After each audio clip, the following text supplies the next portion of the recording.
What's going on, guys? Mega Gig back with another video, back on the PTR patch 2.6.1, and we are now taking a look at another monk build, the Sunwuko's Wave of Light build. This build is another build that got buffed just insanely, an insane amount. It got kind of reworked, and so the 2-piece set bonus, your damage taken is reduced by 50% while Sweeping Wind is active.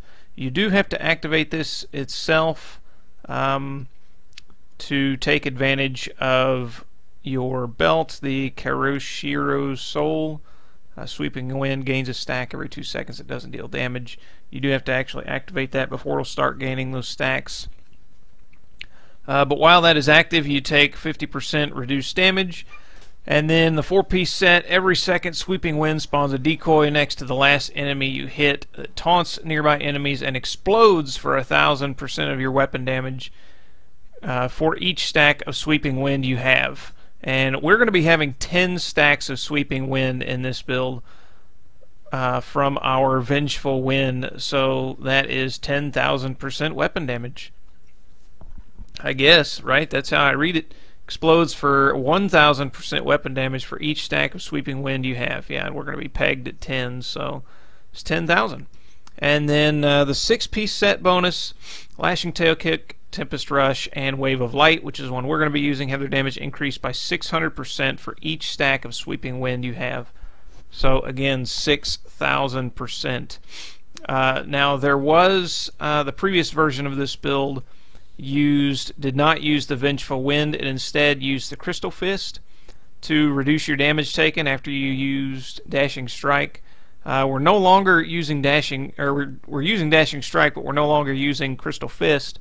So we are a bit squishier in this build, but the damage is really just, you can't go without it.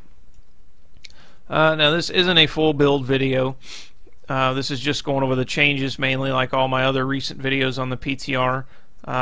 When the final patch drops, I may do another full build video. But I believe that is all that changed there. And then the weapon, Incense Torch of the Grand Temple, it reduces the spirit cost of Wave of Light by 50% and increases its damage again by 550%. So another changed buff item. I think it used to only be like 40% or something.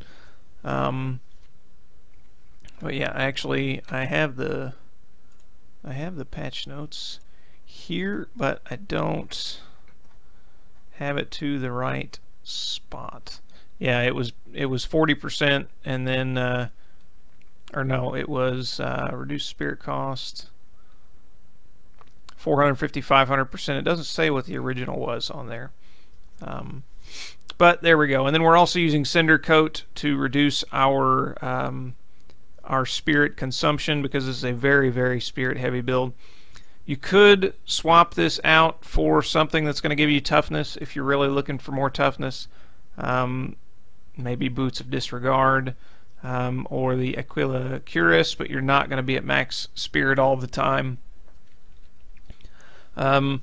So this build, it's very, very damage heavy. We'll see how it kind of morphs later on, because it does kind of suffer from some toughness.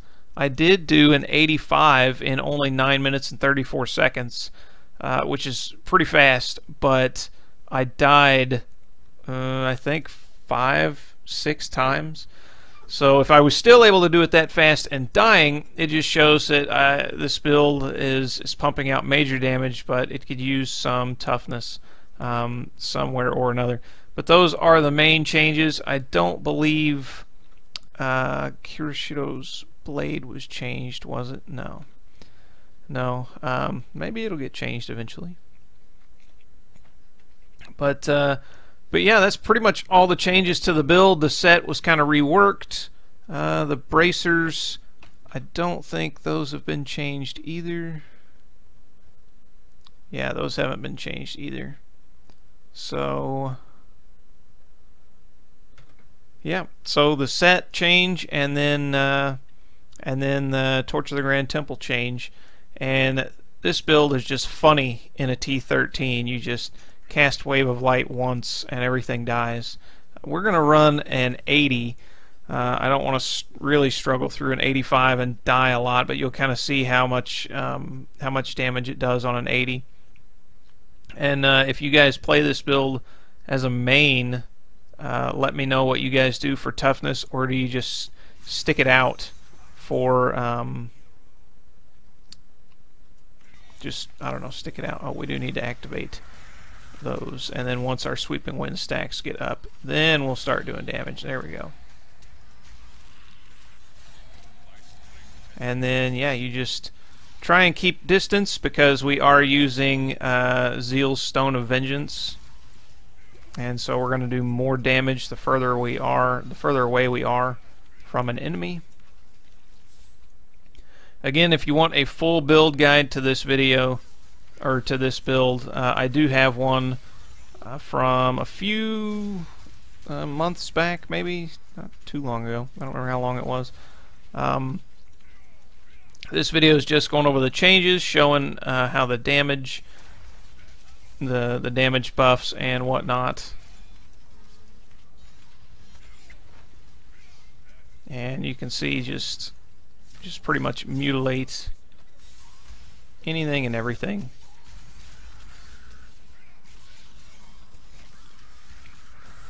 Now your Oculus Ring will give you more of a damage buff than your Zeal's Gem will. So if you have the opportunity to stand in an Oculus Ring, it's better to stand in that than to stand in or than to try and stand further and further away.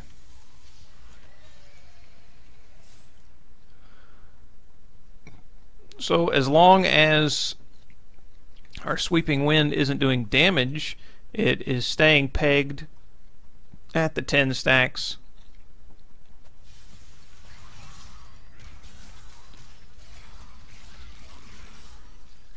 And you can see if we run in and hit something, it does start to go on a cooldown.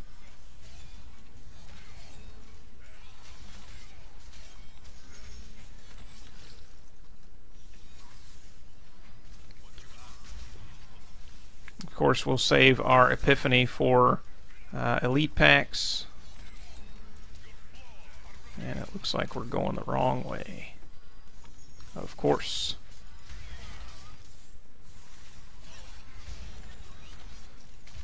And our Wave of Light also does more damage when it only hits, I think it's 3 or fewer when the initial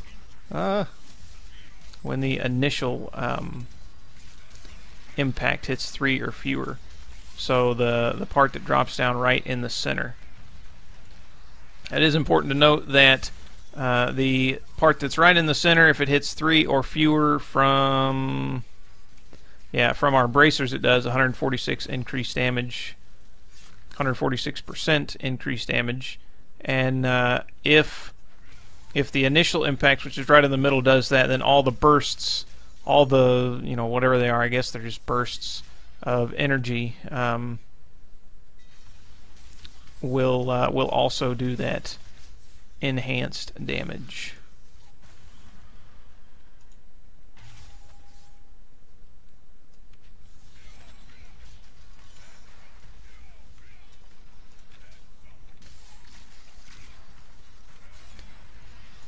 And of course we're using the element ring as well, so if we can get some distance from elites, and apparently the other one died too, get some distance from elites and stand in an Oculus Ring, and we get on our physical roll, or our fire roll rather, everything's pretty much just dead.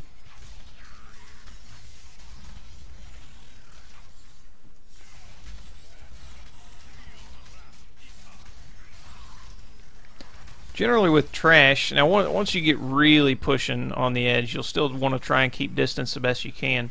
But it's hard to keep a good distance away when you've got a bunch of white packs around. You get right in the middle like this, so you're not going to be proccing your max damage buff from your Zeal Ring all the time, but generally you won't really need it on trash packs. You'll mainly just want it on elites.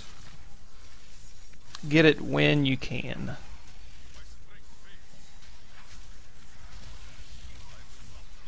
And we just got saved by our cheat death passive because I wasn't paying attention.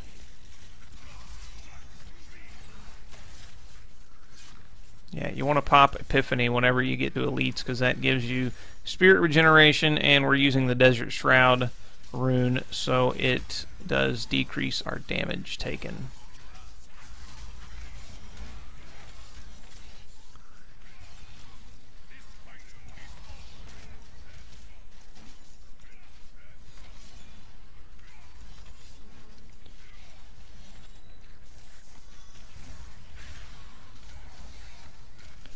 I guess I didn't really need to pop my Epiphany right there. Oh, well, I ended up dying anyways. Yeah, this is a very much a glass cannon build. Probably a little more beneficial in groups, just because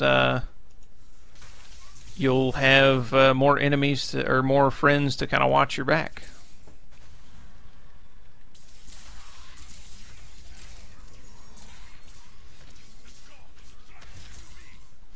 And it looks like we killed another elite pack up in here, so you end up just doing damage all over the place.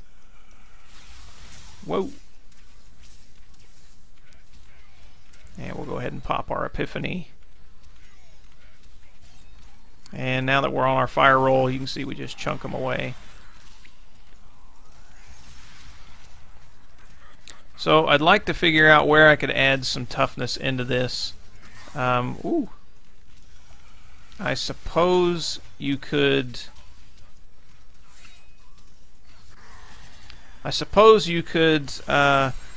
maybe swap out a gem, maybe Bane of the Trapped for Esoteric Alteration, possibly. I'm not entirely sure. What do you guys think? What do you think of this build, and where can you put some toughness? Now, the gear on this build hasn't all been re-rolled to the best, the best stats, the best benefits, because I'm really low on materials. I ran out earlier. But yeah, I'd like to get some more toughness in this build somewhere, and I've been kind of thinking of where I can put it, and it's been really difficult to figure it out. But as for the damage buffs, it's amazing, guys. Try this build out if you're on the PTR, and if you have this set.